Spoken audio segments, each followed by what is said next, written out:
Mi hijo menor escribió en el grupo: "No vengas a la parrillada del fin de semana. Mi nueva esposa dijo que vas a arruinar toda la fiesta".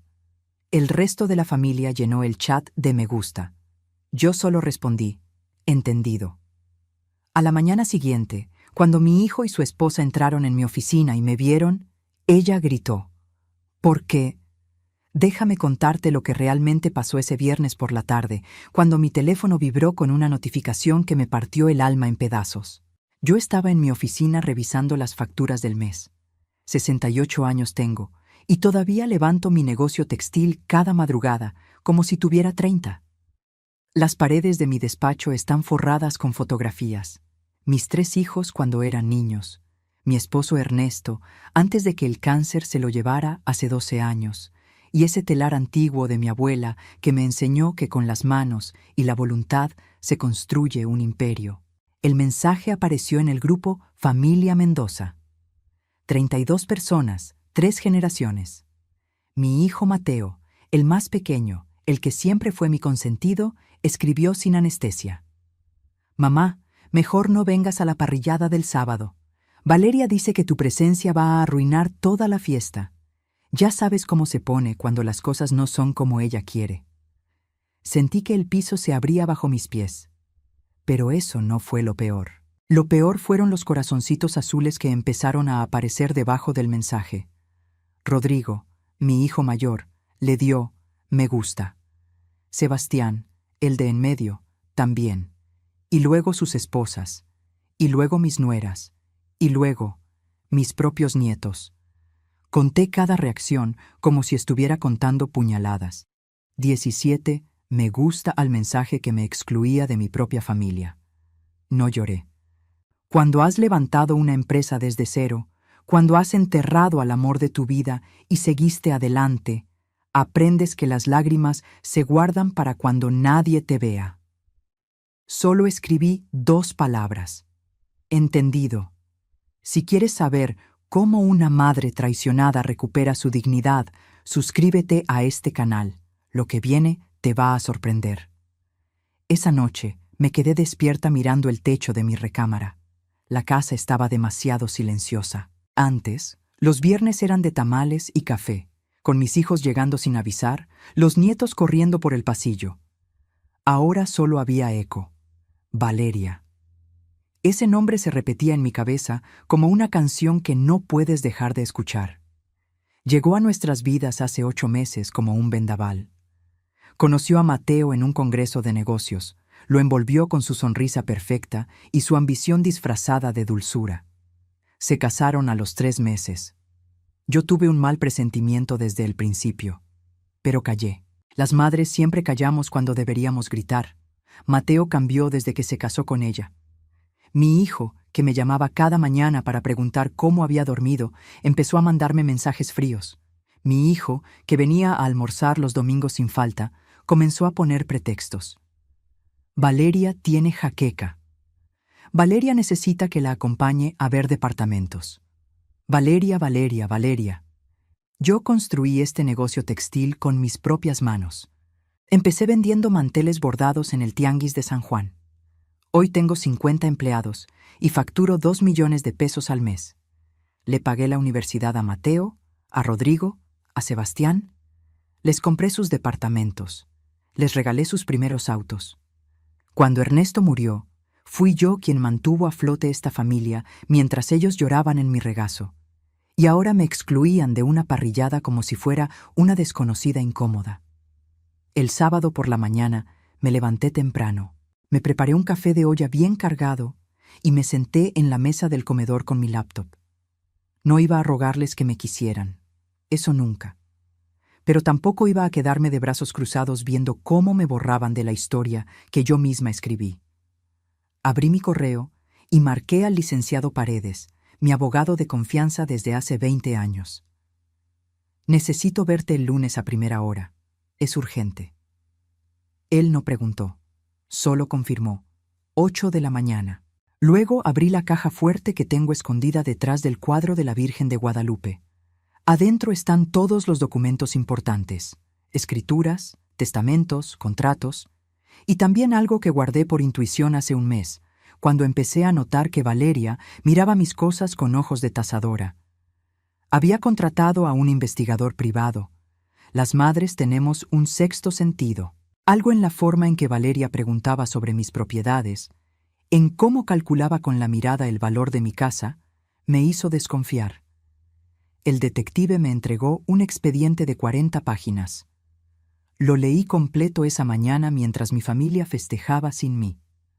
Valeria Sandoval, 29 años, 2 matrimonios previos con hombres mayores y adinerados, 2 divorcios con demandas millonarias, acusaciones de violencia doméstica que luego retiró a cambio de liquidaciones jugosas.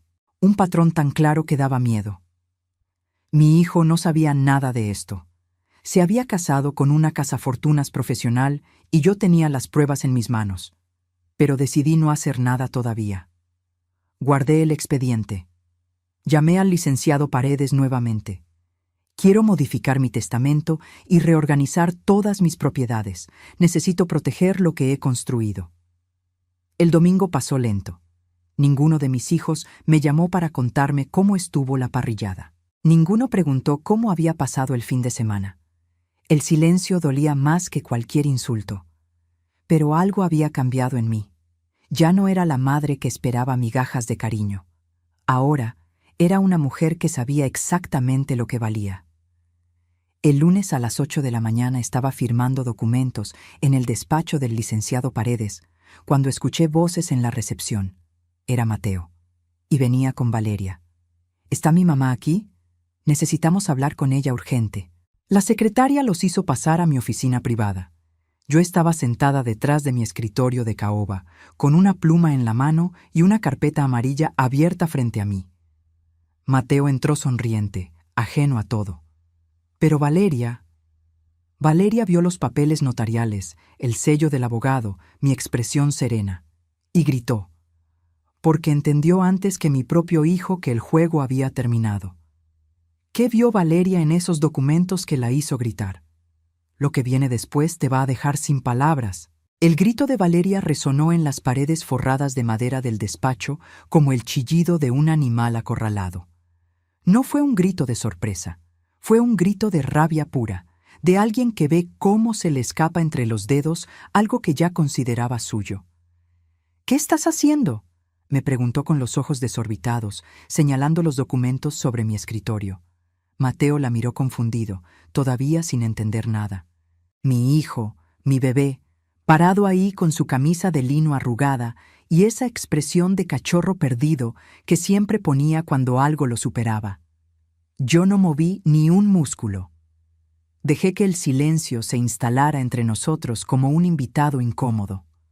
Luego, con la calma que solo da la certeza de estar haciendo lo correcto, cerré la carpeta amarilla y la deslicé hacia el borde del escritorio. Siéntense, dije. No fue una invitación, fue una orden. Mateo obedeció de inmediato.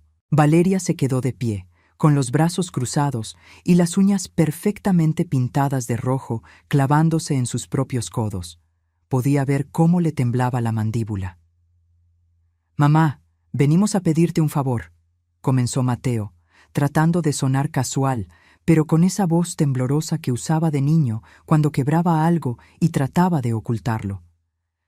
Valeria tiene una oportunidad de negocio increíble, una boutique de ropa importada en La Condesa. Solo necesitamos 800,000 pesos para el local y el inventario inicial.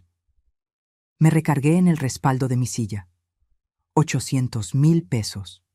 Así como quien pide prestados 20 pesos para el camión. ¿800,000? Repetí, dejando que las palabras flotaran en el aire. ¿Y por qué no se lo pediste antes de excluirme de la reunión familiar del sábado? Mateo palideció. Valeria apretó más los brazos contra su pecho. Eso fue un malentendido, mamá. Valeria solo pensó que yo iba a arruinar su fiesta. Terminé la frase por él. 17 personas le dieron me gusta a ese mensaje, Mateo. 17, incluyendo a tus hermanos, incluyendo a ti. Él bajó la mirada. Valeria, en cambio, Levantó la barbilla con esa arrogancia que yo ya había empezado a conocer demasiado bien. Fue solo una fiesta íntima, Leticia, nada personal. A veces las parejas jóvenes necesitamos nuestro espacio sin la generación anterior observando cada detalle. Generación anterior. Como si yo fuera una reliquia del pasado que había que arrinconar en un museo. Sonreí, pero no fue una sonrisa amable.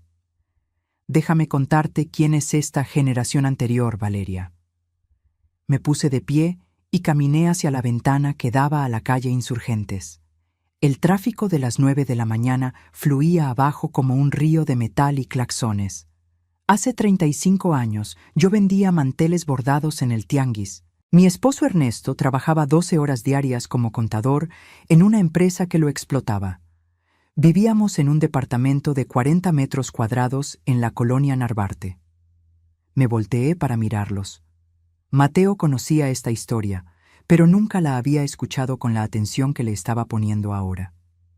Cuando nació Rodrigo, yo bordaba mientras amamantaba. Cuando llegó Sebastián, ya había ahorrado lo suficiente para comprar 3 máquinas de coser industriales. Y cuando naciste tú, Mateo, yo ya tenía un taller con 8 empleadas. Ernesto seguía trabajando, pero mis ingresos ya superaban los suyos. Caminé de regreso a mi escritorio y puse la mano sobre la carpeta amarilla. Cuando tu padre enfermó, vendí el auto para pagar su tratamiento. Pedí un préstamo poniendo como garantía este negocio para costear el hospital privado porque el seguro social lo hubiera matado más rápido.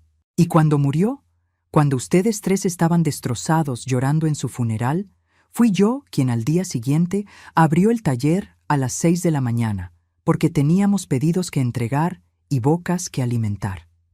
Mi voz no temblaba. Cada palabra salía firme, como los golpes de un martillo sobre un clavo.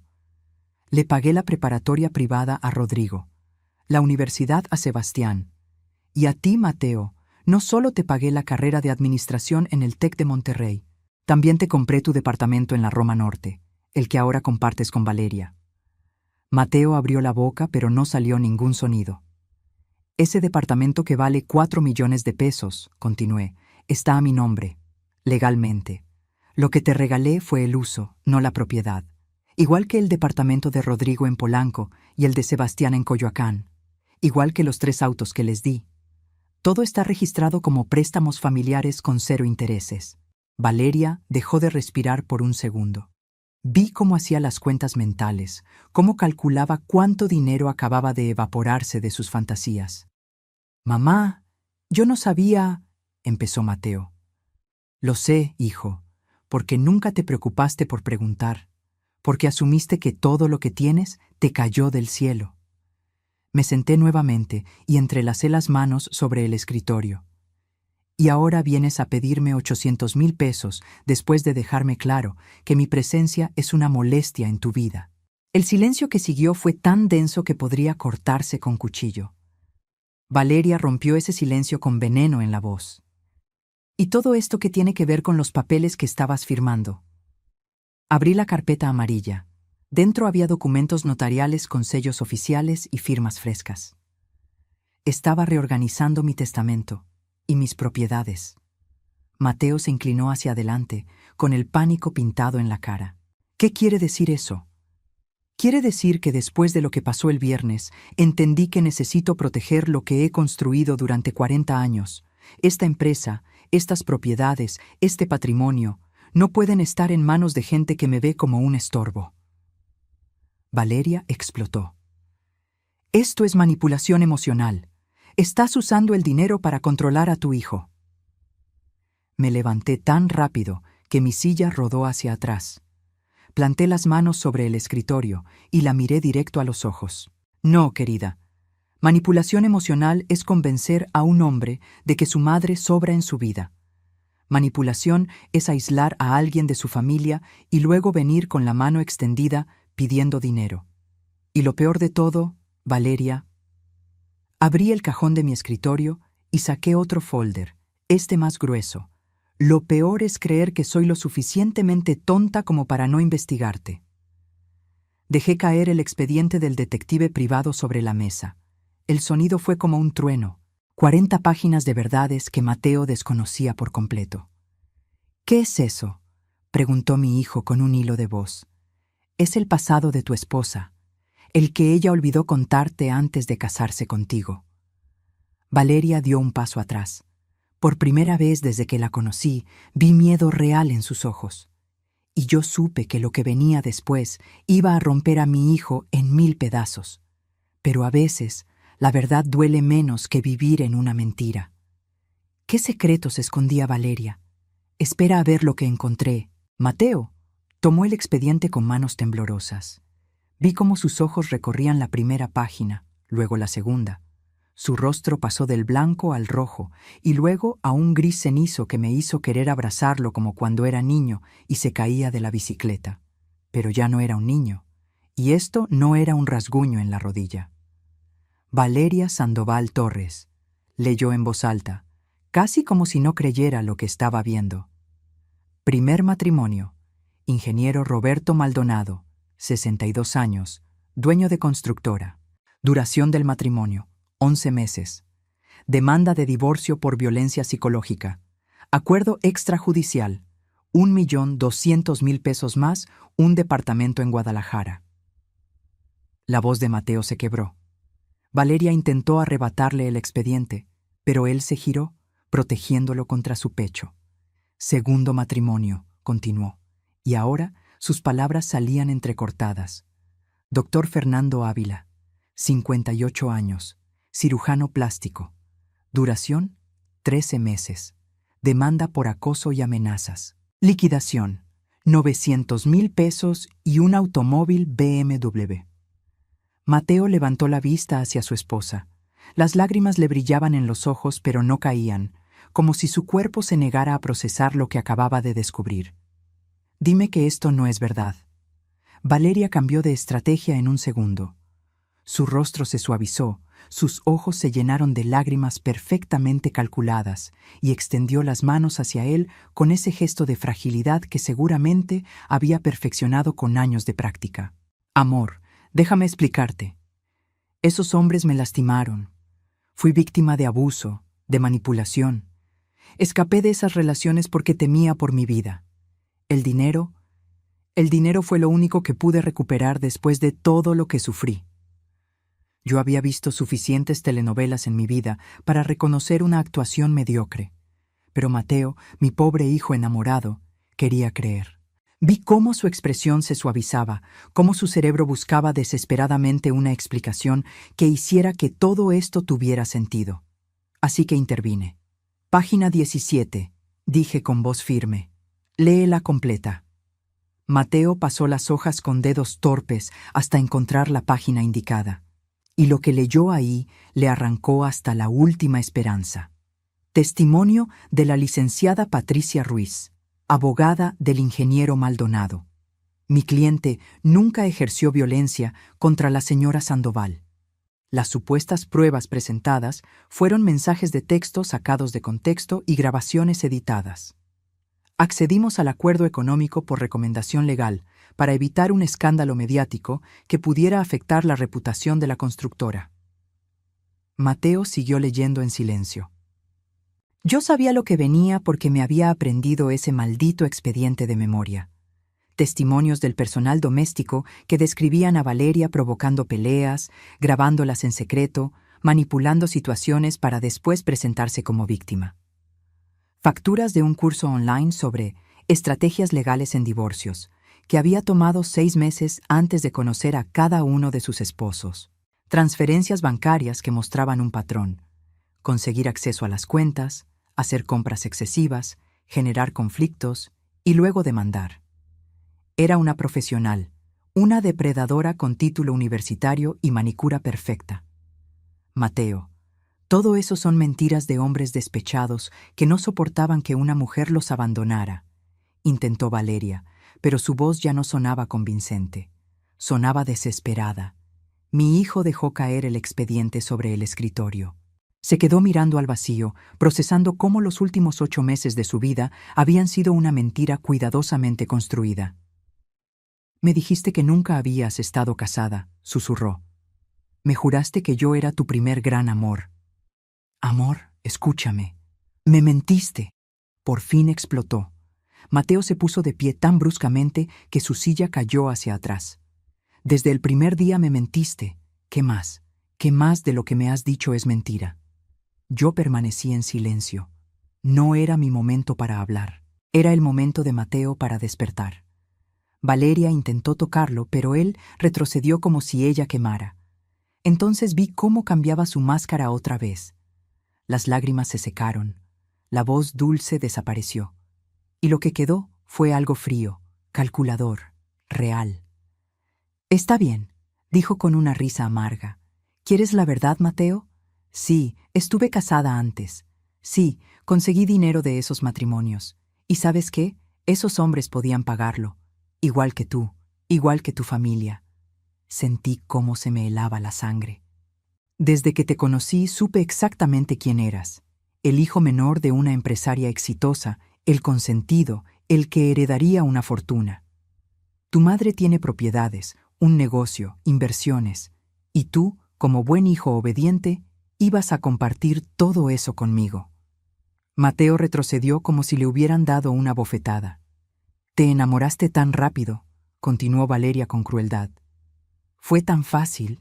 3 meses de atenciones, de decirte lo especial que eras, de hacerte sentir como el hombre más importante del mundo.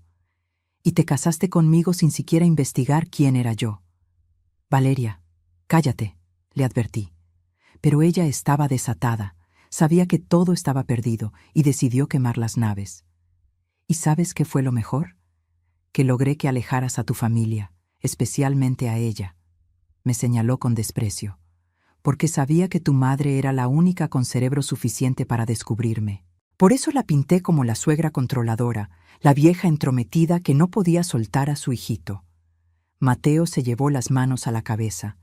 Yo podía ver cómo su mundo se desmoronaba con cada palabra. Convencí a Rodrigo y Sebastián de que tu mamá te favorecía. Les metí ideas en la cabeza a través de sus esposas. Creé ese grupo de WhatsApp paralelo donde todas hablábamos de lo pesada que era Leticia, de cómo los controlaba con su dinero, y funcionó. Funcionó tan bien que el viernes todos le dieron me gusta a mi mensaje de exclusión. Se acercó a Mateo y le habló directo a la cara. Iba a esperar 2 años más.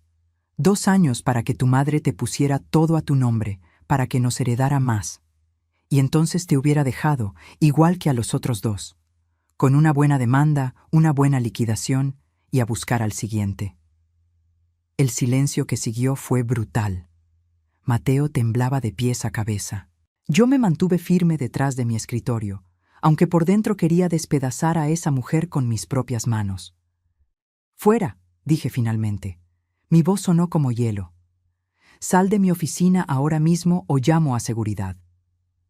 Valeria me miró con odio puro. Luego miró a Mateo, quien ni siquiera podía sostenerle la mirada. «Esto no se queda así», amenazó. «Voy a demandar. Tengo derechos como esposa». «Demanda lo que quieras», respondí. «Pero vas a enfrentarte al mejor equipo legal que el dinero pueda comprar. Y te aseguro que cuando termine contigo, no solo no vas a ver un peso, sino que todos tus futuros objetivos van a saber exactamente quién eres». Se dio la vuelta con un grito de frustración y salió dando un portazo que hizo temblar los marcos de las fotografías en la pared. Mateo se dejó caer en la silla, escondió el rostro entre las manos y finalmente lloró. Lloró como no lo había visto llorar desde el funeral de su padre. Rodeé el escritorio y lo abracé, dejando que mojara mi blusa con sus lágrimas mientras le acariciaba el cabello como cuando tenía 5 años y tenía pesadillas. «Lo siento, mamá», sollozaba. «Lo siento tanto». «Lo sé, hijo, lo sé. Pero el perdón tendría que esperar, porque esto apenas comenzaba. Lo que Mateo no sabía es que Valeria había hecho algo más, algo que podría haberme costado todo, y cuando lo descubrí, Mateo se quedó en mi oficina durante 2 horas. 2 horas en las que no hablamos mucho, solo estuvimos ahí, madre e hijo, procesando la magnitud del engaño. Le preparé un café cargado que mi secretaria trajo con galletas de canela, pero él apenas lo tocó. Tenía la mirada perdida en algún punto de la pared, como si estuviera viendo una película de su vida y descubriera que todo había sido ficción. «¿Cómo no me di cuenta?», preguntó finalmente, con la voz ronca de tanto llorar. «¿Cómo fui tan idiota?». Me senté a su lado y tomé su mano entre las mías. Tenía las palmas frías, sudorosas.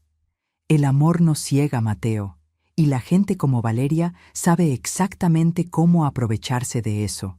Son expertos en encontrar nuestros puntos débiles y atacarlos». Él negó con la cabeza, furioso consigo mismo.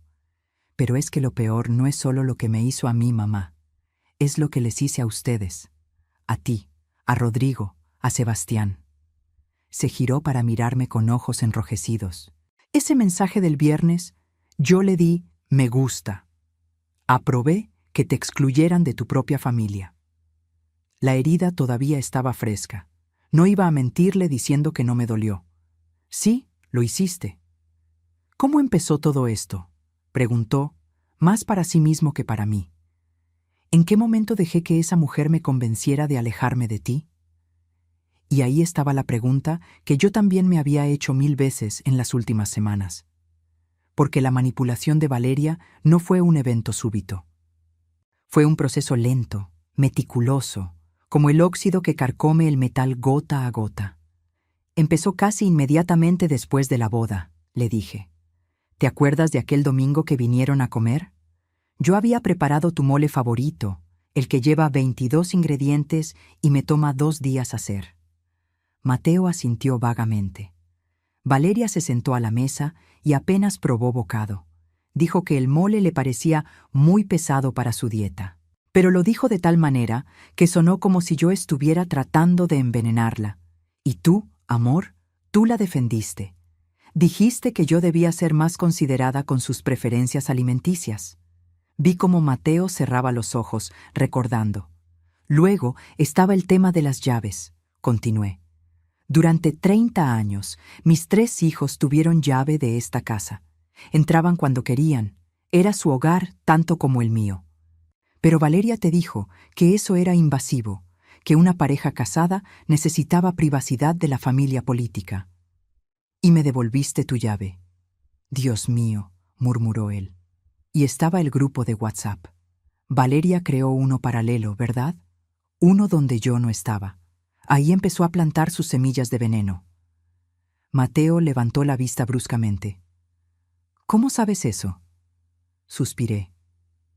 Este era el momento de confesarle algo que había descubierto y que me había roto el corazón en pedazos aún más pequeños. «Porque Graciela, la esposa de tu hermano Sebastián, vino a verme hace 3 semanas». La sorpresa se pintó en el rostro de Mateo.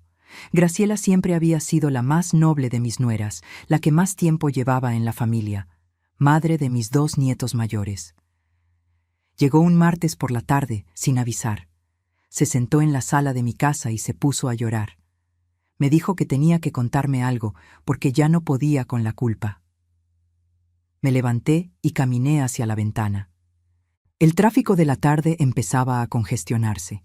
Ciudad de México, en todo su caos, su belleza, su brutalidad cotidiana. Valeria creó un grupo llamado Las Nueras Mendoza. Estaban ella, Graciela y Diana, la esposa de Rodrigo. Ahí Valeria empezó a sembrar discordia. Mensajes diarios sobre cómo yo era controladora, sobre cómo manipulaba a mis hijos con dinero, sobre cómo les impedía ser independientes. Mateo se puso de pie, incrédulo. Inventó historias completas. Seguí. Le dijo a Graciela que yo había criticado su forma de educar a los niños. Le dijo a Diana que yo comenté que había subido de peso. Mentiras. Mentiras perfectamente diseñadas para crear resentimiento. ¿Y ellas le creyeron? Al principio no, pero Valeria era inteligente. Mezclaba mentiras con verdades a medias. Por ejemplo, decía: «Leticia me preguntó cuánto cuesta la colegiatura de los niños», lo cual era cierto porque yo siempre pregunto por mis nietos. Pero luego agregaba: «Creo que quiere usar eso para criticar que gastan mucho».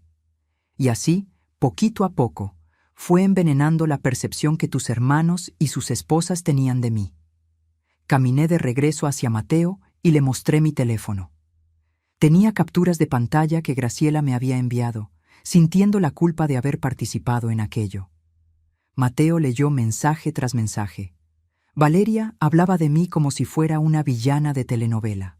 Decía que yo espiaba sus redes sociales para criticarlos, que comentaba negativamente sobre sus vidas, que comparaba a mis hijos entre sí para crear rivalidades.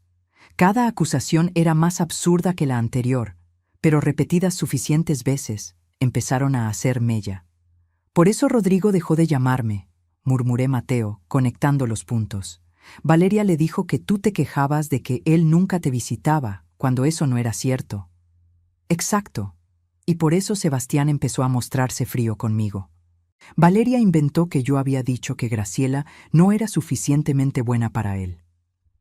El teléfono de Mateo sonó. Era un mensaje de Rodrigo en el grupo familiar. Mateo, ¿estás bien? Valeria acaba de escribir en redes sociales que mamá los corrió de su oficina y los amenazó legalmente. ¿Qué está pasando?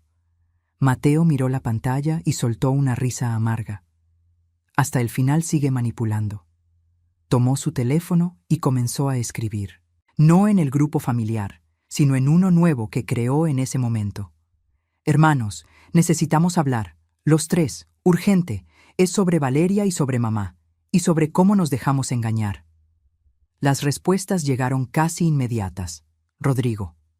Voy para allá. Sebastián. ¿Dónde están? Una hora después, mis tres hijos estaban sentados en la sala de juntas de mi empresa.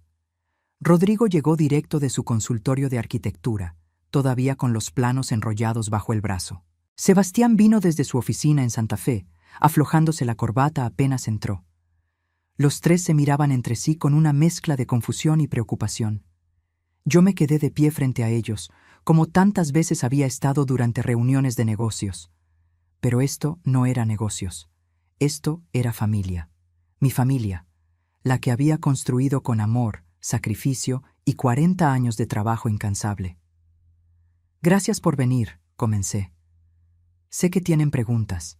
Sé que Valeria ya debe estar contando su versión de los hechos en redes sociales, en sus grupos de chat, donde sea que pueda llegar primero con su narrativa. Rodrigo se inclinó hacia adelante, con esa expresión seria que heredó de su padre. Mamá, ¿qué está pasando? El post de Valeria dice que la acusaste de ser una cazafortunas, que amenazaste a Mateo con desheredarlo, que... Todo lo que dice es mentira, interrumpió Mateo. Su voz sonaba firme ahora, ya no quebrada. O peor que mentira, son medias verdades retorcidas para hacerla parecer la víctima. Y entonces mi hijo menor hizo algo que no esperaba. Tomó el expediente del detective privado y se lo pasó a sus hermanos.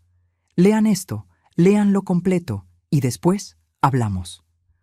Durante los siguientes 40 minutos, el único sonido en esa sala fue el pasar de páginas y ocasionales exclamaciones ahogadas de incredulidad. Vi cómo Rodrigo palideció al leer sobre los matrimonios anteriores. Vi cómo Sebastián apretaba la mandíbula cuando llegó a la parte de las demandas fraudulentas. Cuando terminaron, Sebastián fue el primero en hablar. Todo este tiempo, confirmé. Valeria estuvo ejecutando un plan, y yo fui lo suficientemente tonta para no detenerlo antes. No fuiste tonta, mamá, dijo Rodrigo con voz tensa. Fuimos nosotros que le creímos, que le dimos me gusta a ese maldito mensaje del viernes. El silencio que siguió fue pesado, cargado de culpa y arrepentimiento. Pero lo que ninguno de ellos sabía todavía era que Valeria no solo había manipulado sus emociones. Había intentado algo mucho peor, algo que descubrí por accidente una semana antes y que había guardado como mi carta final. Y estaba a punto de revelarlo. Porque cuando revisé los movimientos bancarios de mi empresa, encontré algo que me heló la sangre. Hay algo más que necesitan saber, dije, rompiendo el silencio tenso de la sala de juntas. Me dirigí al archivero y saqué una carpeta azul marino que había mantenido bajo llave. Algo que descubrí hace exactamente una semana y que no le he contado a nadie, ni siquiera a Mateo. Los tres me miraron con una mezcla de temor y curiosidad. Coloqué la carpeta sobre la mesa de caoba con un golpe seco que resonó como un disparo. El contador de la empresa, El licenciado Fuentes vino a verme el martes pasado. Estaba nervioso, sudando, tartamudeaba. Me dijo que había detectado una irregularidad en los movimientos bancarios de los últimos 2 meses. Abrí la carpeta y saqué los estados de cuenta marcados con resaltador amarillo fluorescente. Alguien intentó hacer una transferencia de 350,000 pesos desde la cuenta de operaciones de la empresa hacia una cuenta externa. La transferencia fue rechazada por el banco porque requería doble autenticación y mi firma digital. Mateo se puso pálido como la cera. No, no puede ser. El licenciado Fuentes revisó los registros de acceso al sistema. La orden de transferencia se hizo desde tu computadora, Mateo, desde tu oficina en casa. Un miércoles a las 3 de la tarde, cuando tú estabas aquí conmigo revisando los contratos con el proveedor de telas de Puebla. El silencio era tan absoluto que podía escuchar el zumbido del aire acondicionado. Valeria tenía acceso a tu computadora, continuó.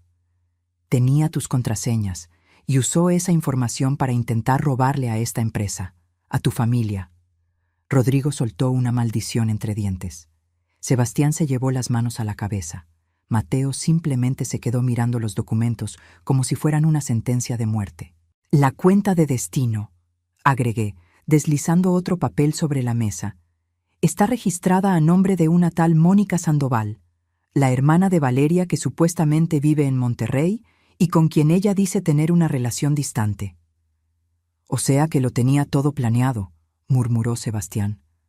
Todo, desde el principio. Por eso me vino a pedir los 800,000 pesos esta mañana, dijo Mateo con voz hueca. Porque el intento de robo falló. Necesitaba el dinero de otra forma. Guardé los documentos de vuelta en la carpeta azul. Presenté una denuncia formal ante el Ministerio Público. Hay una investigación abierta. Si encuentran suficientes pruebas, Valeria podría enfrentar cargos por fraude e intento de apropiación indebida. Bien, dijo Rodrigo con fiereza, que se pudra en la cárcel. Pero yo negué con la cabeza. No es tan simple. Valeria es inteligente.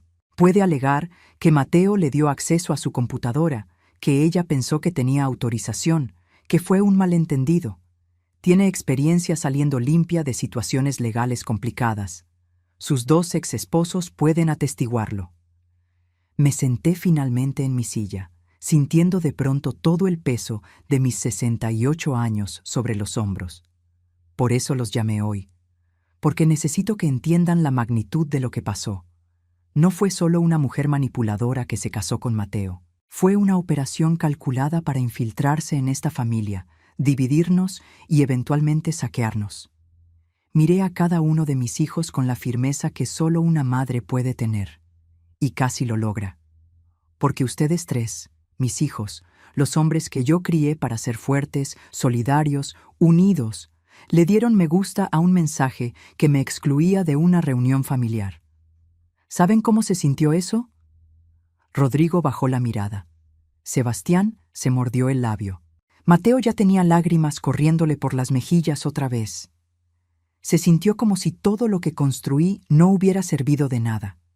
Como si los 35 años que pasé levantando este negocio, pagando sus escuelas, sus departamentos, sus vidas, hubieran sido borrados con un simple botón de me gusta.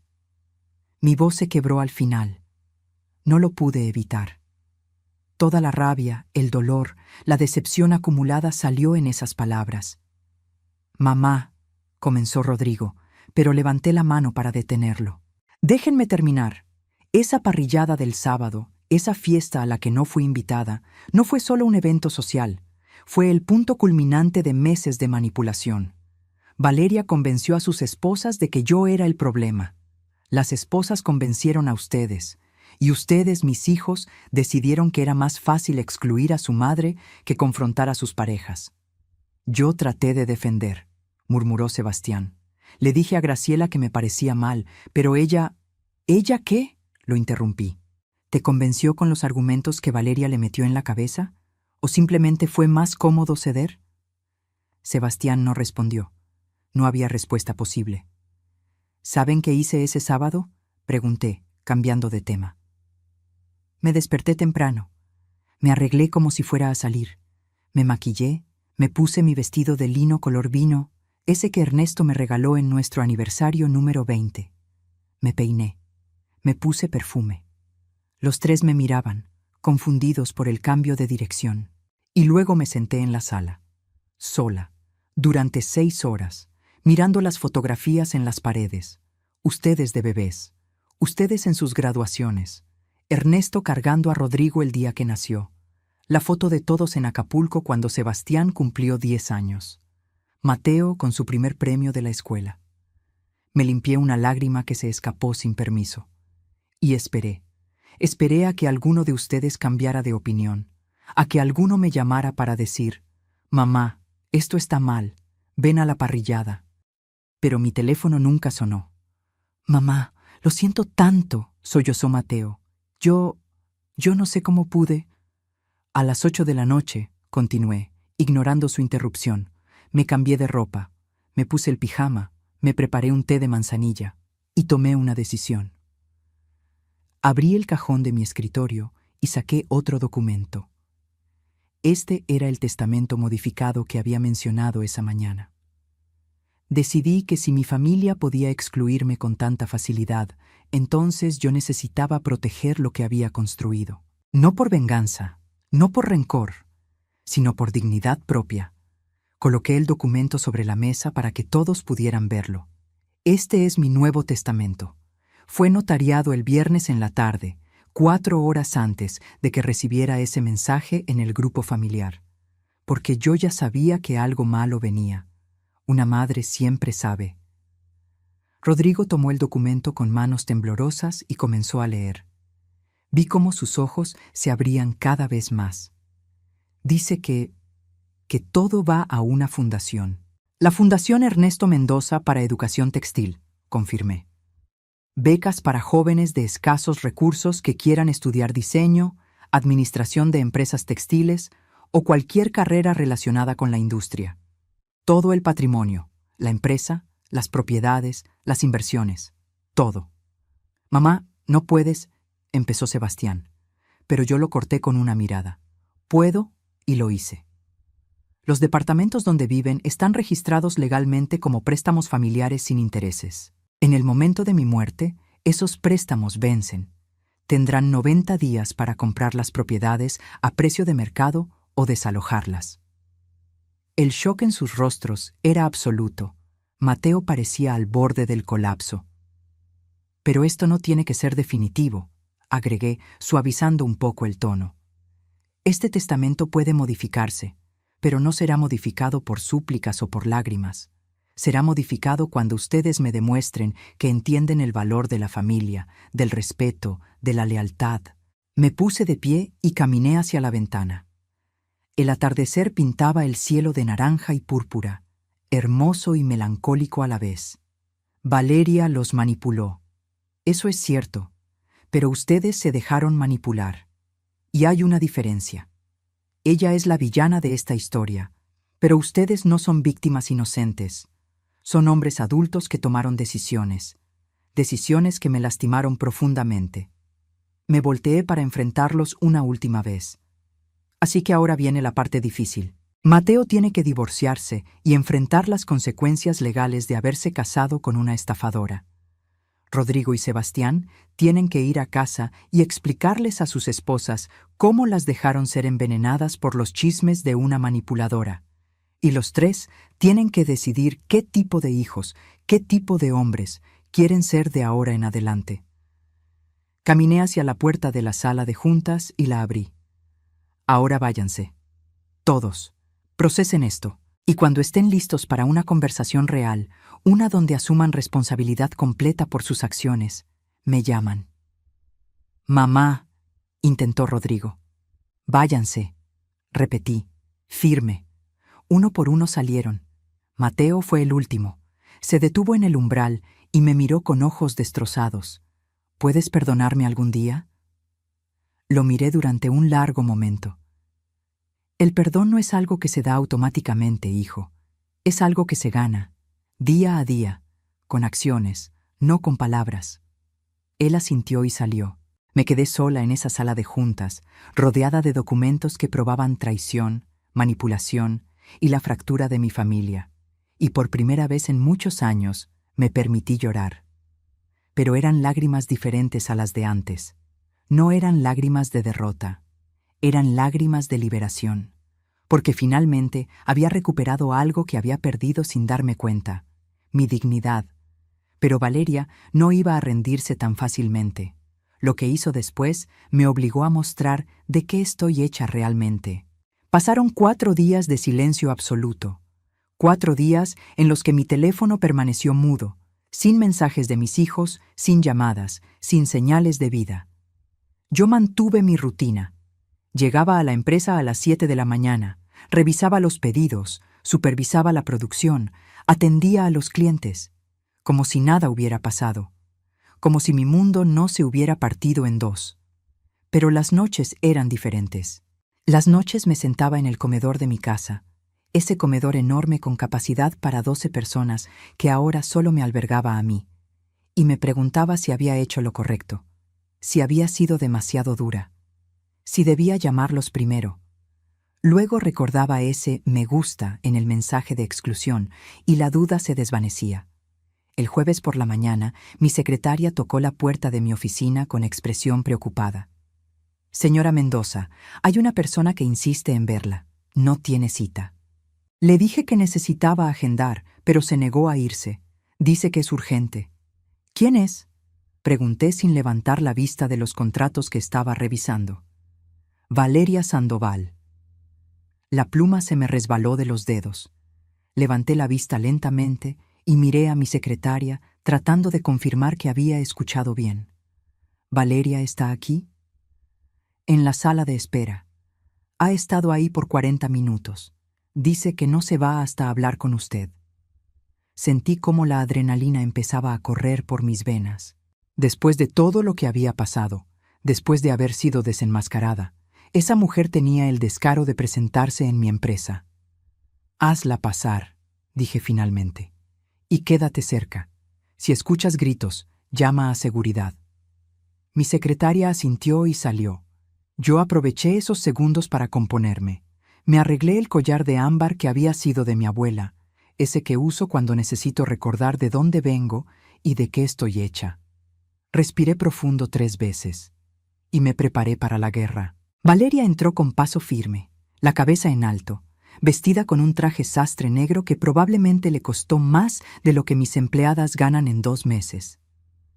Pero había algo diferente en ella.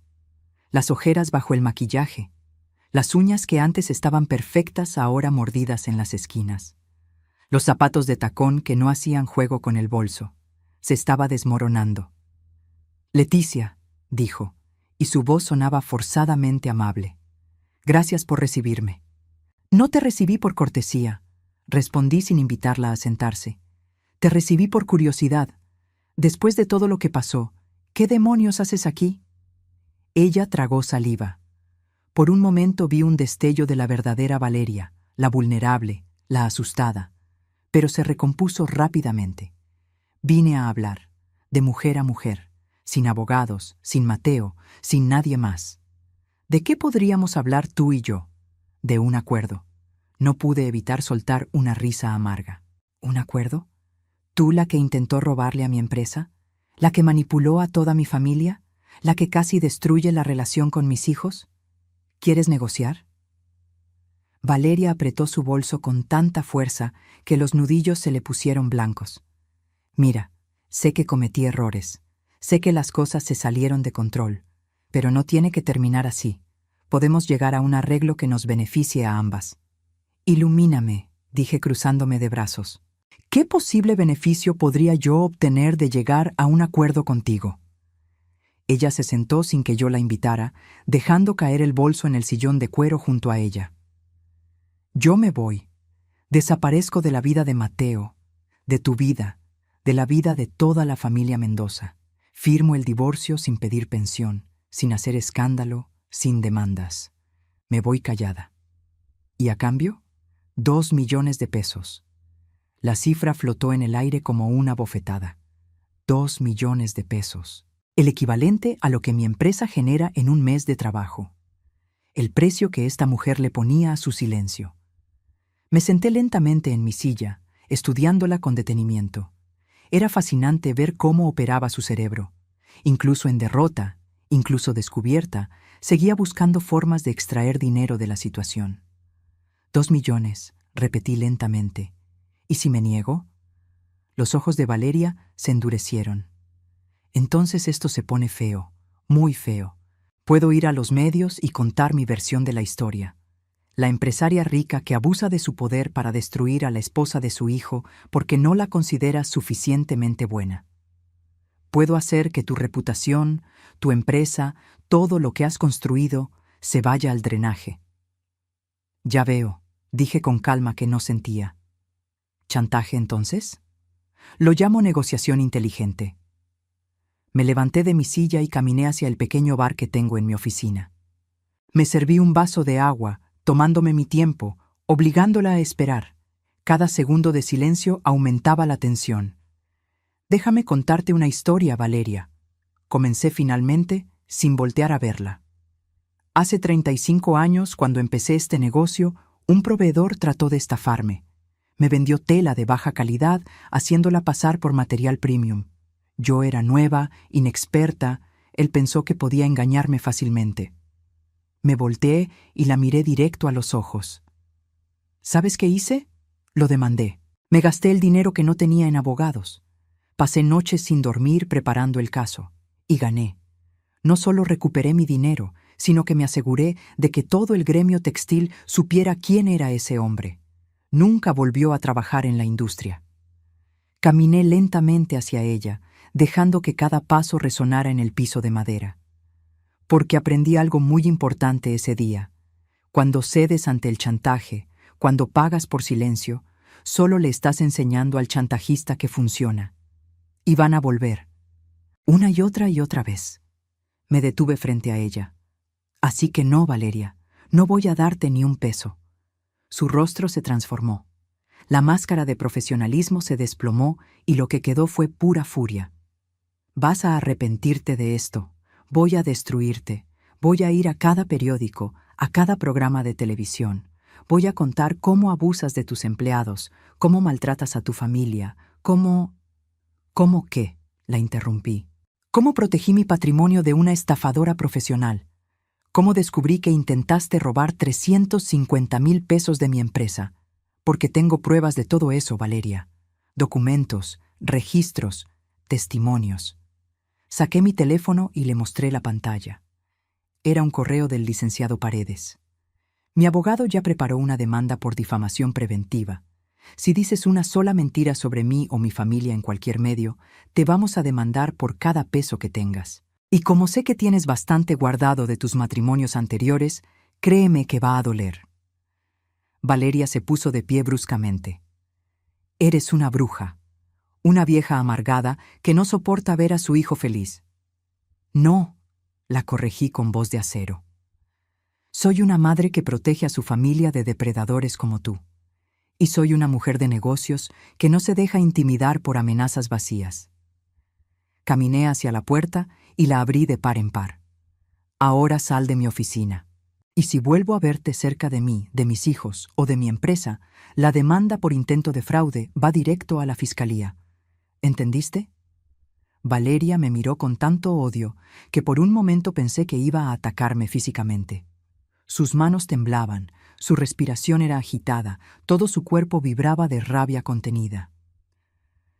Esto no termina aquí, siseó entre dientes. Sí termina, respondí. Aquí y ahora, porque te voy a decir algo que tal vez nadie te ha dicho antes. Yo también fui pobre. Yo también luché por salir adelante. La diferencia entre tú y yo es que yo construí mi riqueza con trabajo honesto. Tú solo aprendiste a robarle a hombres que cometieron el error de enamorarse de ti. Algo en mis palabras la golpeó más fuerte que cualquier insulto. Vi cómo su rostro se contraía, cómo su labio inferior empezaba a temblar. Por un segundo, solo un segundo, vi a la mujer real detrás de toda la manipulación. Alguien que estaba sola, asustada y que había elegido el camino equivocado hace mucho tiempo. Pero ese segundo pasó. La máscara volvió a su lugar. Me voy, dijo finalmente. Pero Mateo va a sufrir. Lo voy a hacer pagar por todo esto. No, le dije con firmeza. Mateo ya pagó suficiente por el error de haberse enamorado de ti. Ahora va a sanar, y va a aprender, y va a ser más fuerte. Valeria salió dando un portazo que hizo vibrar el marco.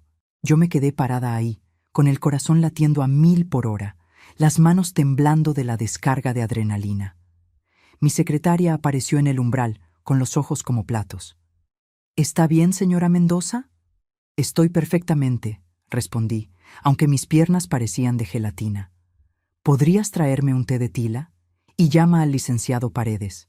Necesito que refuerce todas las medidas de protección legal que discutimos.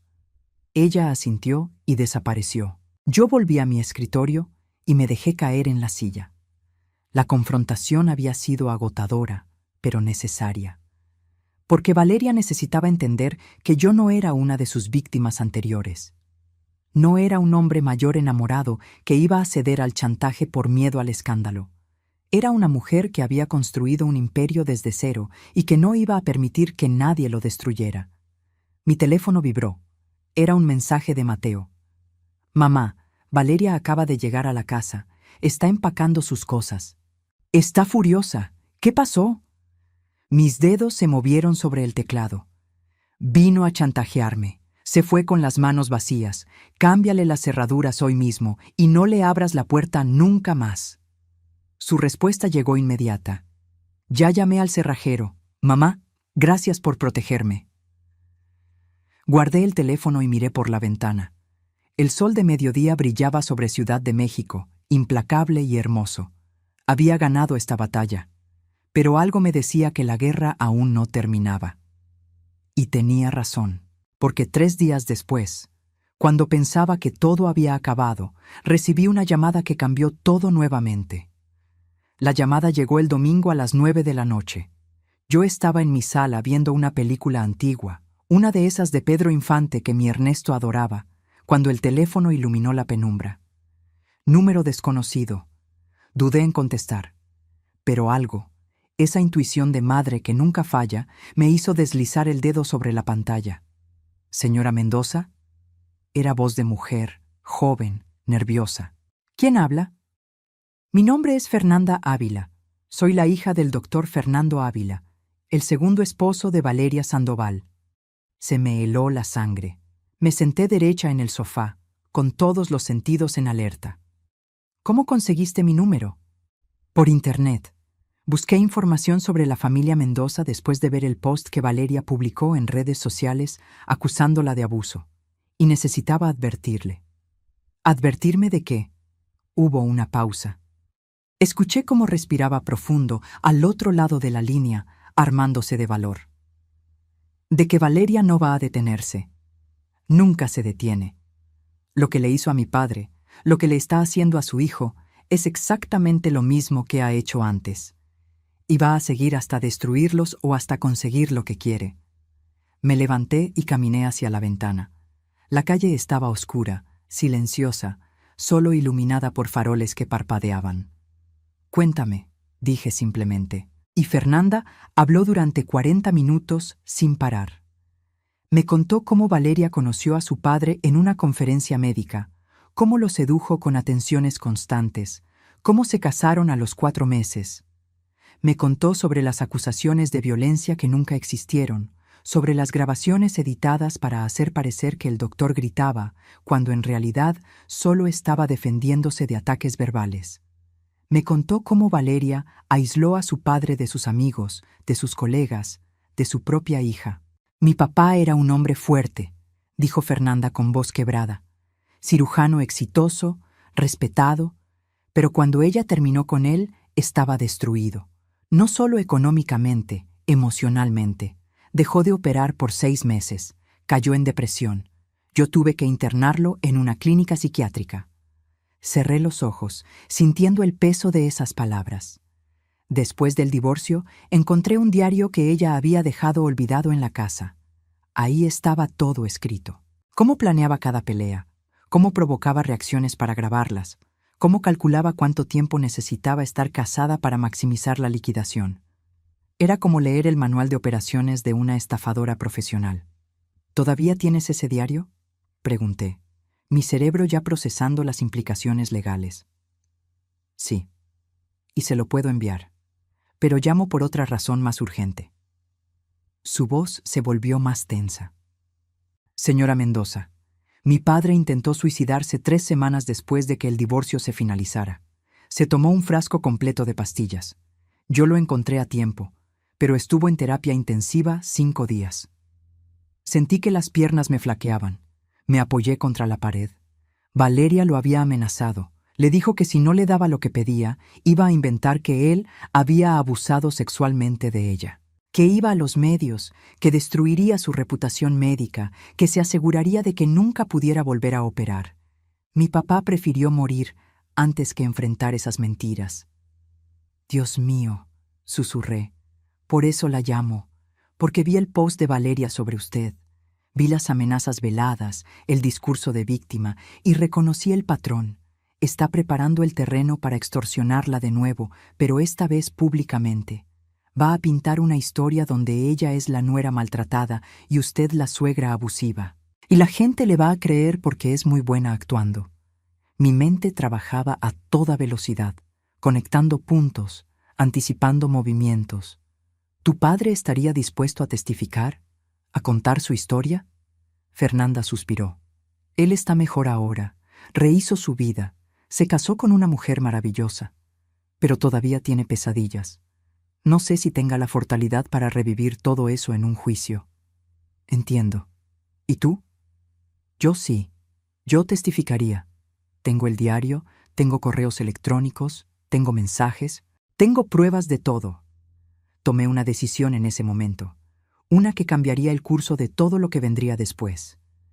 Fernanda, necesito que vengas a Ciudad de México. Mañana, si es posible.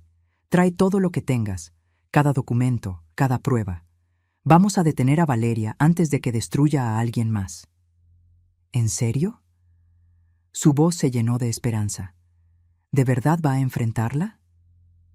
No solo voy a enfrentarla. Voy a asegurarme de que todo el mundo sepa quién es realmente. Ya no más víctimas, ya no más familias destruidas.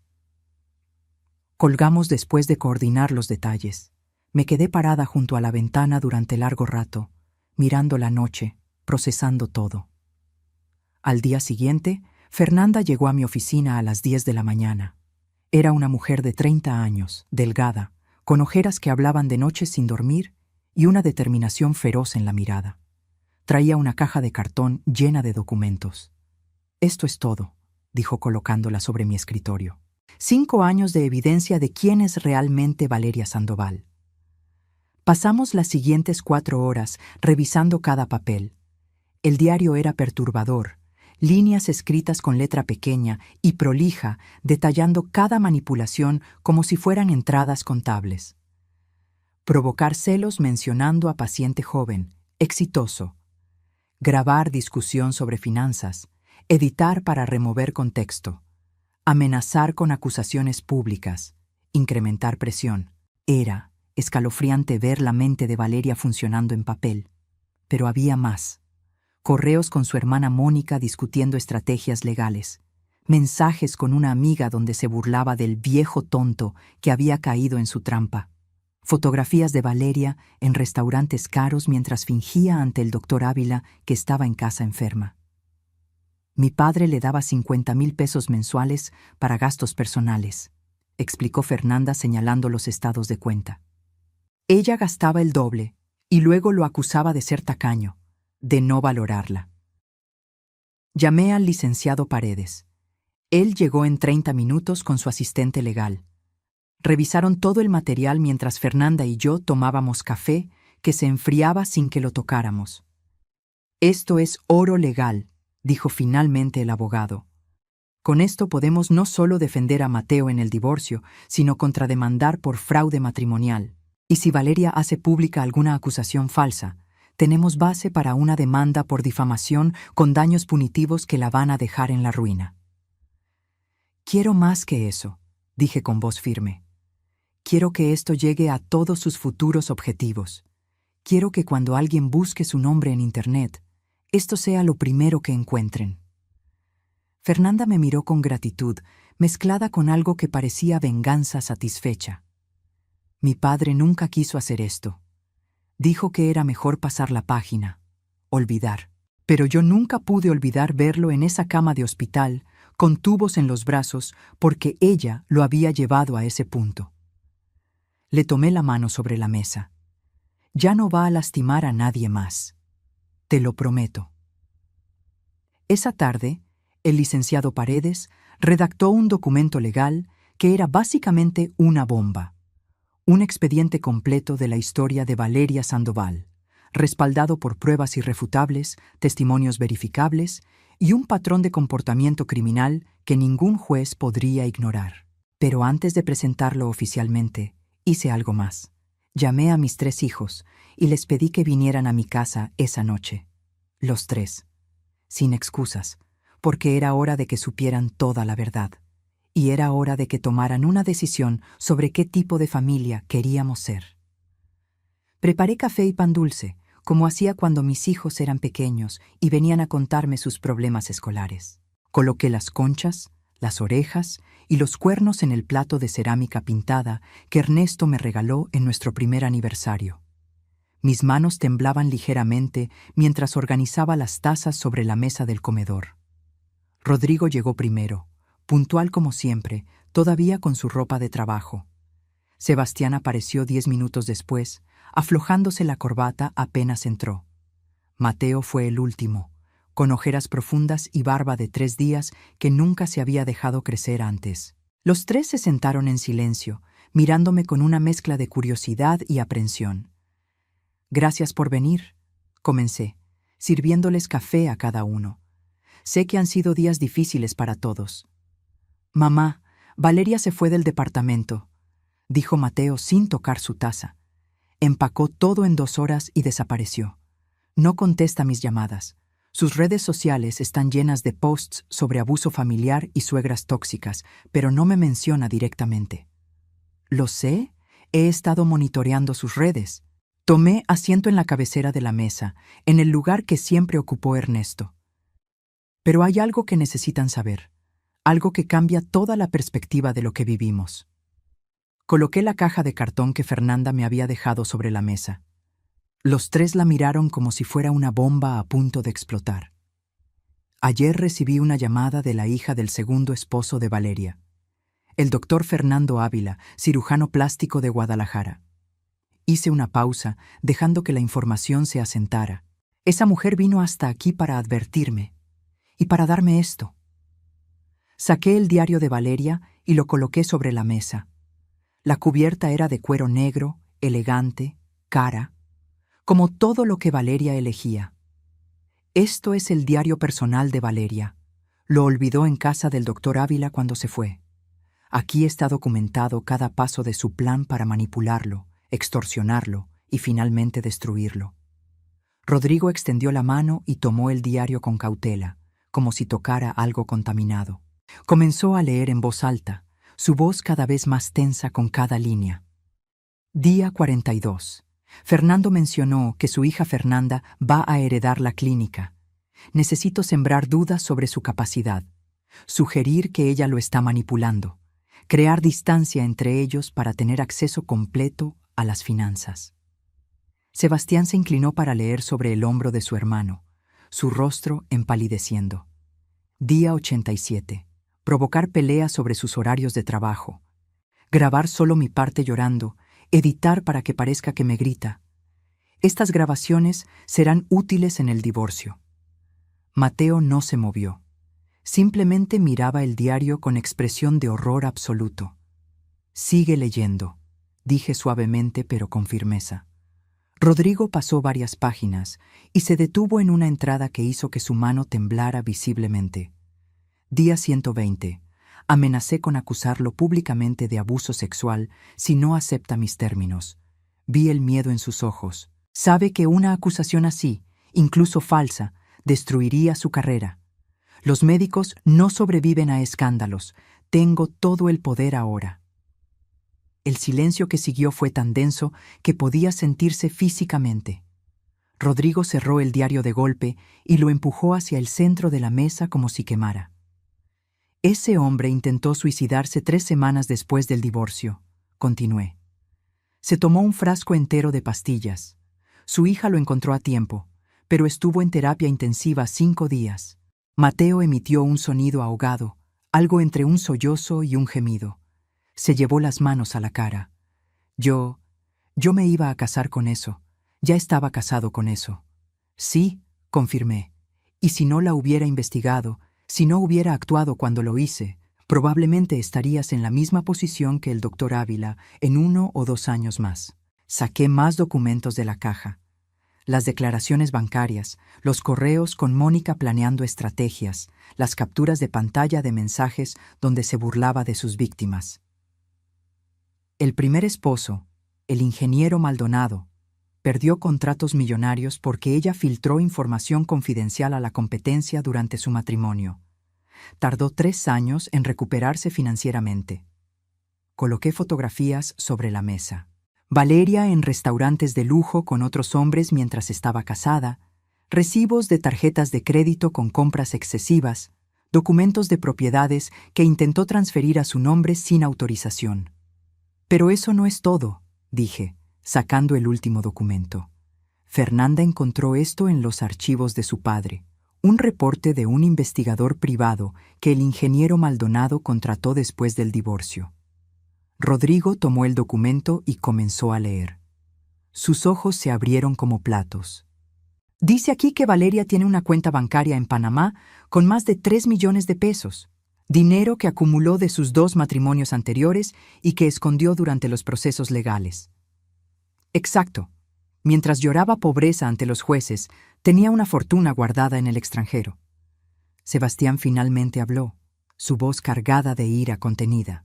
¿Y qué vamos a hacer con toda esta información? Me recargué en el respaldo de la silla, mirando a mis 3 hijos con la seriedad que solo una madre puede tener. Esa decisión no es solo mía, es de todos nosotros, especialmente de Mateo. Mi hijo menor levantó la vista.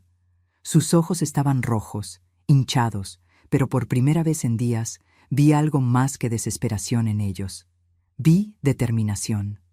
Quiero que pague, dijo con voz temblorosa pero firme. No solo por lo que me hizo a mí, por lo que le hizo a esa familia en Guadalajara, por el ingeniero Maldonado, por todos los que vengan después si no la detenemos. Eso significa juicio público, advertí. Significa que tu nombre va a estar en documentos legales, en medios, en Internet. La gente va a hablar. Que hablen, respondió Mateo, limpiándose las lágrimas con el dorso de la mano. Prefiero que hablen la verdad a vivir con la mentira. Rodrigo asintió con aprobación. Estoy contigo, hermano. Y mamá, nosotros también necesitamos pagar por lo que te hicimos. Dejamos que esa mujer nos envenenara contra ti. Nos dejamos manipular como idiotas, agregó Sebastián. Le creímos cada mentira. Te excluimos de la familia. Te dimos me gusta a ese maldito mensaje. Los miré a los 3, mis hijos, los hombres que había criado, que había visto crecer, que había amado incondicionalmente incluso cuando me lastimaron. El perdón no llega en un día, dije finalmente. Pero esto es un comienzo. Vernos unidos contra alguien que quiso destruirnos. Eso significa algo. Mateo se levantó bruscamente de su silla, rodeó la mesa y se arrodilló junto a mí. Tomó mis manos entre las suyas. Mamá, sé que no merezco tu perdón. Sé que fui el peor hijo del mundo. Pero te juro por la memoria de mi papá, que voy a pasar el resto de mi vida compensándote. Y voy a asegurarme de que Valeria nunca más pueda hacerle esto a nadie. Lo abracé, sintiendo cómo su cuerpo temblaba contra el mío. Rodrigo y Sebastián se acercaron también, formando un círculo protector alrededor de mí, como cuando eran niños y me protegían de las tormentas que los asustaban. Entonces, esto es lo que vamos a hacer, dije cuando finalmente nos separamos. Mañana vamos todos con el licenciado Paredes. Vamos a presentar una contrademanda contra Valeria por fraude matrimonial, intento de extorsión y difamación. Vamos a contactar a Fernanda para que testifique. Y vamos a buscar al ingeniero Maldonado para ver si también quiere hablar. ¿Y si ella cumple sus amenazas?, preguntó Sebastián. ¿Si va a los medios con sus mentiras? Sonreí. No fue una sonrisa amable. Entonces le mostramos al mundo quién es realmente, con pruebas, con testimonios, con ese diario donde ella misma confiesa cada manipulación. Lo que no sabíamos era que Valeria ya había dado el siguiente paso. Y cuando me enteré de lo que hizo, supe que la batalla estaba lejos de terminar. El martes por la mañana, los 4 llegamos al despacho del licenciado Paredes como un frente unido. Mis 3 hijos caminaban a mi lado, con trajes formales y expresiones serias. Ya no eran los hombres manipulados y divididos de hace una semana. Eran mis hijos otra vez, los Mendoza, enfrentando juntos lo que venía. El licenciado nos recibió en su sala de conferencias más grande, con su equipo legal completo. 3 abogados asociados y una pasante que tomaba notas en su laptop. Sobre la mesa de roble había copias organizadas de todo el material que Fernanda nos había proporcionado. Señora Mendoza, señores, comenzó Paredes, ajustándose los lentes. He revisado exhaustivamente la documentación. Tenemos un caso sólido, pero necesito que entiendan las implicaciones antes de proceder. Explíquenos, dije, tomando asiento en la cabecera. Valeria Sandoval ya presentó su demanda de divorcio ayer por la tarde. Pide pensión compensatoria de 50,000 pesos mensuales por 5 años, la mitad del valor del departamento donde vivían, y una indemnización de 1 millón de pesos por daño moral. Mateo soltó una risa amarga. Daño moral. Ella habla de daño moral. Su argumento es que la familia Mendoza la sometió a abuso psicológico, que fue aislada de sus amistades, y que la señora Leticia ejerció control coercitivo sobre su matrimonio. Paredes nos miró con expresión seria. Tiene un abogado agresivo. Reconocí el nombre, Gustavo Inclán. Se especializa en casos mediáticos, donde pinta a sus clientes como víctimas de familias poderosas. O sea que va a usar los medios, observó Rodrigo. Ya lo está haciendo. La pasante giró su laptop para mostrarnos. En la pantalla había un video de Valeria, filmado en lo que parecía ser un departamento modesto, vestida con ropa sencilla, sin maquillaje, con los ojos llorosos. Este video tiene 200,000 reproducciones desde ayer. Presioné play. La voz de Valeria salió suave, quebrada, perfectamente calculada. Me casé con el amor de mi vida. Pensé que había encontrado una familia. Pero lo que encontré fue control, manipulación y rechazo. Mi suegra nunca me aceptó. Desde el primer día me dejó claro que yo no era suficientemente buena para su hijo. Me excluyó de decisiones familiares, me humilló frente a otros, y cuando intenté defenderme, me amenazó con quitarle todo a mi esposo si no me divorciaba. Sentí cómo la rabia subía por mi garganta como bilis. Hoy inicio mi proceso legal no por dinero, sino por justicia, por todas las nueras que son tratadas como intrusas en familias que deberían acogerlas con amor, por todas las mujeres jóvenes que se casan con hombres de familias poderosas solo para descubrir que el verdadero matrimonio es con la suegra controladora. El video terminaba con Valeria limpiándose las lágrimas y mirando directamente a la cámara con expresión de dignidad herida. «Es buena», admitió Sebastián con disgusto. «Muy buena. Si yo no supiera la verdad, le creería». «Los comentarios son peores», agregó la pasante haciendo scroll. «Todas las suegras son iguales. Las familias ricas creen que pueden comprar a las personas. Pobre mujer. Espero que consiga justicia. Tiene miles de mensajes de apoyo». Paredes se aclaró la garganta. «Esto es lo que les advertía. Valeria está construyendo una narrativa pública donde ella es la víctima. Si procedemos con la contrademanda, esto se va a poner mediático. Van a escudriñar sus vidas. Van a buscar cualquier cosa que respalde su versión. Pero nosotros tenemos la verdad», dijo Mateo con voz firme. «Tenemos el diario, los testimonios, las pruebas del intento de robo». «Sí, y eso eventualmente ganará en corte, pero en el tribunal de la opinión pública la verdad no siempre es suficiente. La gente tiende a creerle a quien llora más fuerte». Me levanté y caminé hacia la ventana. Abajo, la ciudad bullía con vida. Autos, personas, negocios. Toda esa gente con sus propias historias, sus propios dramas, y ahora el mío estaba a punto de convertirse en entretenimiento público. Licenciado Paredes, dije sin voltearme. ¿Qué pasa si presentamos todo públicamente? No en demanda legal todavía, sino como evidencia preventiva. Subimos el contenido del diario, los testimonios de Fernanda, todo. Se hizo un silencio tenso detrás de mí. Sería arriesgado, respondió finalmente. Podría verse como una campaña de difamación de nuestra parte. O podría verse como la verdad saliendo a la luz antes de que las mentiras se arraiguen. Me volteé para enfrentarlos. Valeria tiene 200.000 reproducciones en un día. Cada hora que pasa, más gente le cree. Cada comentario de apoyo que recibe refuerza su narrativa. No podemos esperar a que un juez dicte sentencia dentro de 6 meses. Para entonces, mi reputación, la de mi familia, la de mi empresa, estarán destruidas. Rodrigo asintió lentamente.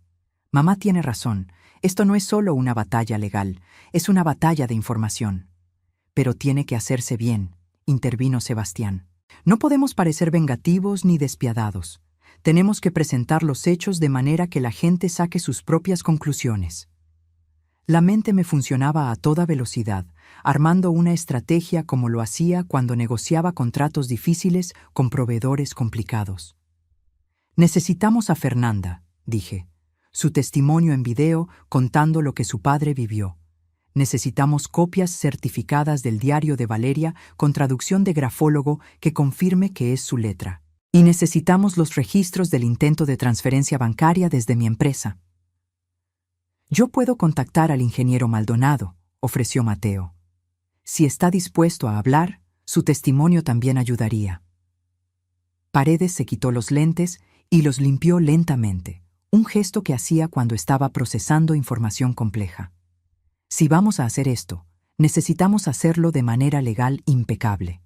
Nada de filtraciones anónimas ni juegos sucios. Todo oficial, todo documentado, todo verificable. ¿Cuánto tiempo necesita para prepararlo?, pregunté. 3 días. Necesito que Fernanda venga a dar su declaración ante notario. Necesito certificar cada documento. Y necesito preparar un comunicado de prensa que presente los hechos sin cruzar la línea hacia la difamación. Hágalo. Mi voz sonó más firme de lo que me sentía por dentro. Y mientras tanto, quiero que prepare la contrademanda más agresiva que legalmente pueda. Fraude matrimonial, intento de extorsión, difamación, falsedad de declaraciones, lo que aplique. Mamá, dijo Mateo suavemente, ¿estás segura de esto? Una vez que empecemos, no hay vuelta atrás. Lo miré, a él y a sus hermanos, y vi en sus ojos algo que no había visto en meses. Respeto, solidaridad, familia. Estoy segura, porque esto ya no es solo sobre mí o sobre ti. Es sobre Fernanda, que tuvo que ver a su padre en terapia intensiva. Es sobre el ingeniero Maldonado, que perdió su empresa por culpa de ella. Es sobre todos los que vengan después si no la detenemos ahora. Rodrigo se puso de pie. Entonces hagámoslo, como familia, unidos. Sebastián también se levantó, seguido por Mateo. Los 3 rodearon la mesa y formaron un círculo conmigo en el centro. Los Mendoza no se rinden, dijo Sebastián, repitiendo la frase que Ernesto siempre decía cuando enfrentábamos problemas.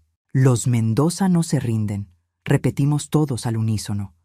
Salimos de ese despacho con un plan de acción y una determinación férrea.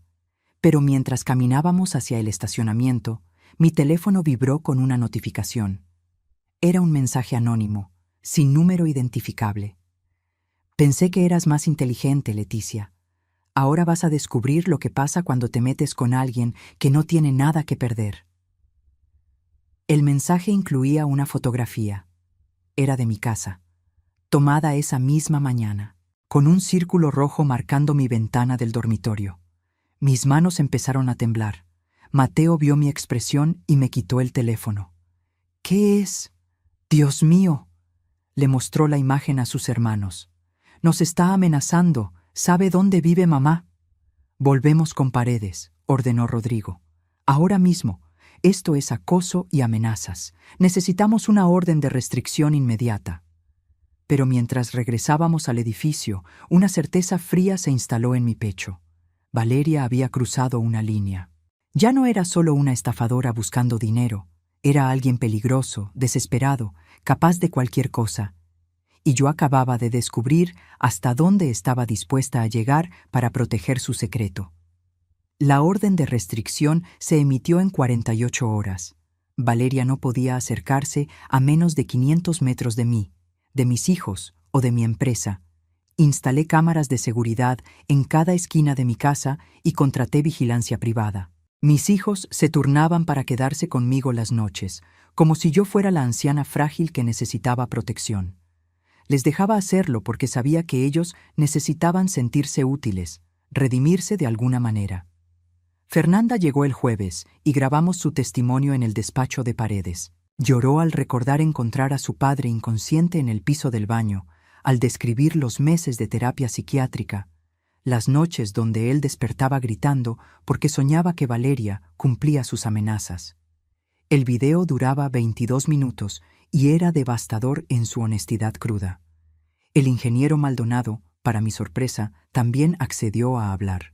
Viajó desde Monterrey, un hombre de 65 años, con cabello gris y manos que temblaban ligeramente cuando sostenía los documentos que probaban cómo Valeria había filtrado información confidencial de su empresa.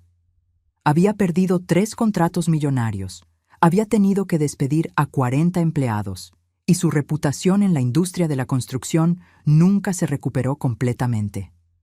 Creí que era amor, dijo frente a la cámara, su voz cargada de vergüenza. Me hizo sentir joven otra vez, importante, deseado. Y yo, como un idiota vanidoso, le di acceso a todo, a mis cuentas, a mis contratos, a mi vida. Cuando me di cuenta del error, ya era demasiado tarde. El viernes por la mañana, el licenciado Paredes organizó una conferencia de prensa. No en un hotel lujoso ni con gran despliegue mediático. En la sala de juntas de mi empresa, con media docena de reporteros cuidadosamente seleccionados de medios respetables. Yo me senté en el centro, flanqueada por mis 3 hijos. A mi izquierda estaba Fernanda. A mi derecha, el licenciado Paredes con una carpeta gruesa de documentos certificados. Gracias por venir, comencé, mirando directamente a las cámaras. Mi nombre es Leticia Mendoza. Hace una semana, una mujer llamada Valeria Sandoval publicó un video acusándome de ser una suegra abusiva que destruyó su matrimonio con mi hijo. Hoy estoy aquí para presentar la verdad. No levanté la voz. No actué dramáticamente. Simplemente hablé con la calma de quien tiene toda la evidencia de su lado. Valeria Sandoval es una estafadora profesional. Ha estado casada 3 veces con hombres exitosos y mayores que ella. En cada matrimonio ejecutó el mismo patrón: seducción rápida, aislamiento de la familia, manipulación psicológica y finalmente extorsión económica respaldada por amenazas legales falsas. Paredes comenzó a distribuir copias de los documentos entre los periodistas mientras yo continuaba. Tengo aquí el diario personal de la señora Sandoval, donde ella misma documenta sus estrategias de manipulación. Tengo testimonios de sus víctimas anteriores. Tengo pruebas de un intento de robo de 350,000 pesos de mi empresa. Y tengo evidencia de amenazas directas hacia mi persona y mi familia. Un reportero levantó la mano. Señora Mendoza, ¿por qué no presentó esto en una demanda privada? ¿Por qué hacerlo público? Porque mientras esto se resolvía en tribunales, Valeria Sandoval iba a seguir construyendo una narrativa falsa que no solo dañaría mi reputación, sino que le permitiría continuar buscando nuevas víctimas. Esto no es venganza, es protección preventiva. Fernanda tomó el micrófono con manos temblorosas. Mi padre, el doctor Fernando Ávila, intentó quitarse la vida por culpa de esta mujer. Ella lo amenazó con acusaciones falsas de abuso sexual que hubieran destruido su carrera médica. Él prefirió morir antes que enfrentar esas mentiras. Yo lo encontré a tiempo, pero hay familias que tal vez no tengan tanta suerte. Su voz se quebró al final, pero continuó. Si mi testimonio puede evitar que otra familia pase por lo que pasamos nosotros, entonces vale la pena revivir ese dolor. La conferencia duró 1 hora. Los periodistas hicieron preguntas, revisaron documentos, fotografiaron páginas del diario. Mateo dio su testimonio explicando cómo Valeria lo había manipulado para alejarse de su familia. El ingeniero Maldonado participó por videollamada desde Monterrey, describiendo cómo perdió su empresa. Para el mediodía, el video de nuestra conferencia tenía 500,000 de reproducciones. Para la tarde, todos los medios importantes lo habían cubierto. Y para la noche, el video original de Valeria había sido eliminado de todas sus redes sociales. Pero ella no se quedó callada. A las 11 de la noche publicó una respuesta furiosa, llena de mayúsculas y signos de exclamación, acusándonos de conspirar para destruirla, de falsificar evidencia, de ser una familia poderosa aplastando a una mujer vulnerable. Los comentarios en su publicación eran brutales. Ya no había apoyo, solo gente citando las pruebas que habíamos presentado, llamándola estafadora, mentirosa, depredadora. Su narrativa de víctima se había desmoronado en cuestión de horas. 2 días después, su abogado Gustavo Inclán renunció al caso públicamente, diciendo que había sido engañado por su clienta. Valeria quedó sin representación legal y con una reputación hecha pedazos. La audiencia de divorcio fue rápida y devastadora para ella. El juez revisó todas las pruebas, escuchó los testimonios y dictaminó que no solo no recibiría pensión compensatoria ni indemnización, sino que debía devolver regalos y bienes que había adquirido fraudulentamente durante el matrimonio. El departamento se quedaba completamente a nombre de Mateo. Ella salió de la corte llorando, pero esta vez nadie le creyó las lágrimas. 3 semanas después, la Fiscalía inició una investigación formal por fraude. No solo por el intento de robo a mi empresa, sino por las acusaciones falsas en sus matrimonios anteriores. Fernanda y el ingeniero Maldonado testificaron. Las pruebas eran abrumadoras. Valeria intentó huir a Panamá, donde tenía su cuenta secreta, pero las autoridades la detuvieron en el aeropuerto con una orden de arraigo. La investigación continuaba y ella enfrentaba años de proceso legal. 1 mes después de todo esto, organicé una cena familiar en mi casa. Una verdadera cena, no una reunión de emergencia ni una junta de estrategia legal. Solo familia. Graciela, la esposa de Sebastián, llegó con una charola de tamales y lágrimas de disculpa en los ojos. Diana, la esposa de Rodrigo, trajo el postre favorito de todos, flan napolitano. Mis nietos corrían por el pasillo otra vez, llenando la casa del ruido que había extrañado tanto. Nos sentamos todos alrededor de la mesa del comedor, apretados pero felices. Miré cada rostro, mis hijos, sus esposas, mis 5 nietos que me miraban con esos ojos llenos de amor incondicional que solo los niños pueden tener. «Quiero decir algo», anuncié, tocando mi copa de vino con un cuchillo para llamar la atención. Estos últimos meses fueron los más difíciles desde que perdí a su abuelo Ernesto. Me sentí traicionada, sola, excluida de la familia que construí con mis propias manos.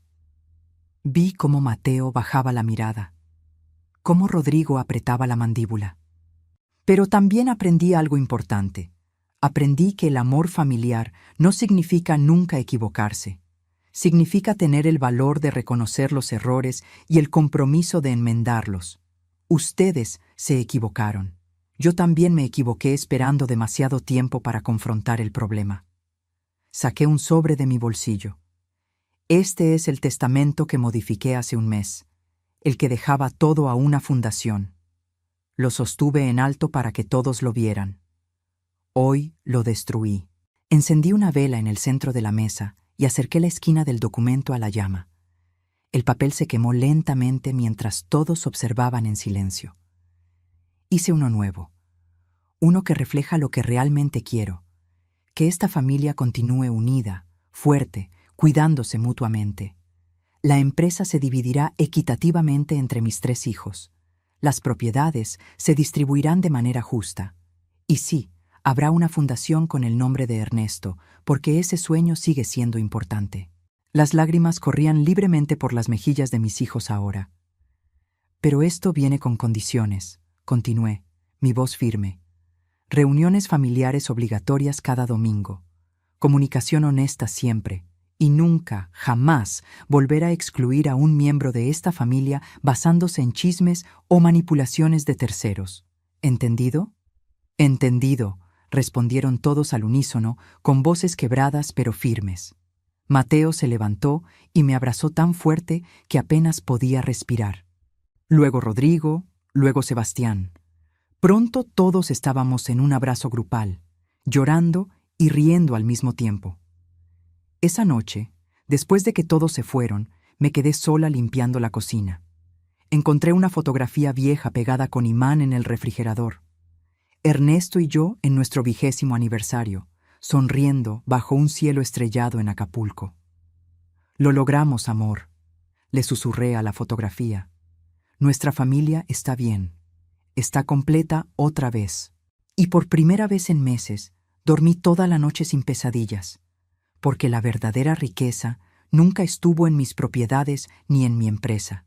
Estuvo siempre en esa mesa llena de voces, risas y amor. Y ahora lo sabía con una certeza que nadie podría quitarme jamás.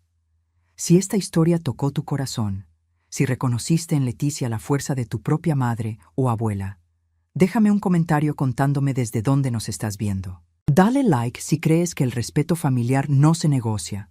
Y suscríbete para seguir acompañándome en más historias de dignidad, valentía y amor verdadero.